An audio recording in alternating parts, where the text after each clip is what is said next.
గచ్చిబౌలి భూముల్లో financial fraud జరిగిందని సంచలన ఆరోపణలు చేశారు మాజీ మంత్రి కేటీఆర్. దాదాపు 10,000 కోట్ల కుంభకోణానికి కాంగ్రెస్ ప్రభుత్వం తెరతీసిందన్నారు.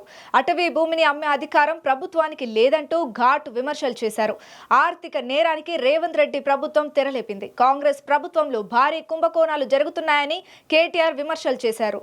ఈ మొత్తం కుంభకోణం వెనకాల రేవంత్ రెడ్డి గారికి అండగా బ్యాక్గ్రౌండ్లో నిలబడ్డది ఈ అంతా మేనేజ్మెంట్ అంతా చేసింది ఒక బీజేపీ ఎంపీ. ఆ బీజేపీ ఎంపీ గారికి ఈయన కూడా కొంత అనుచితమైన లబ్ధి చేకూరుస్తున్నారు రాష్ట్ర ప్రభుత్వం ద్వారా. ఎందుకంటే ఇక క్విడ్ ప్రోకో కదా, నేను ఇక చేస్తాను నాకు అది చేయాలి, అది జరుగుతూ ఉంది ఇప్పుడు. ఇప్పటికిప్పుడు నేను దొంగ చేతికి తాళాలు ఇవ్వను. ఆ ఎంపీ గారి పేరు కూడా నేను బయట పెడతాను, నెక్స్ట్ ఎపిసోడ్లో బయట పెడతాను.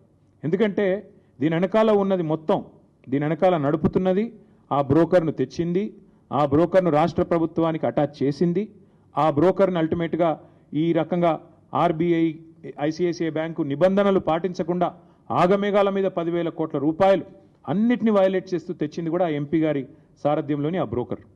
ఎందుకంటే అంత స్ట్రాంగ్ బ్యాకింగ్ ఉంటేనే యూనియన్ గవర్నమెంట్ది ఇంత వేగంగా డబ్బులు వస్తాయి. లేకపోతే 10 రూపాయలు పుట్టాలన్న సామాన్యుడికి దేశంలో 10 రూపాయలు బ్యాంకు నుంచి రావాలంటే 10 క్వశ్చన్లు కాదు 100 క్వశ్చన్లు అడుగుతారు. ఒక లోను శాంక్షన్ కావాలంటే, హోమ్ లోన్ మీ అందరికీ తెలుసు, అందరికీ ఉండే ఉంటాయి ఇక్కడ లోన్లు. హోమ్ లోన్ శాంక్షన్ కావాలంటే ఎన్ని పేపర్లు దస్ఖత్ పెట్టాలి?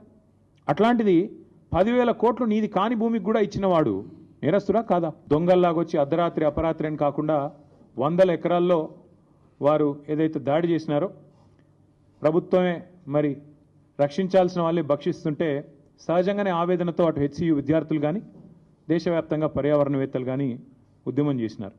కానీ దీని వెనకాల అసలు రేవంత్ రెడ్డి గారు ఇంత హడావుడి, ఇంత హంగామా ఎందుకు చేస్తున్నారు అని మేము ఆరాధిస్తే దీని వెనకాల దాదాపు 10,000 కోట్లను దోచే ఒక భారీ స్కామ్కు వారు తెరదీసినట్టుగా మాకు సమాచారం.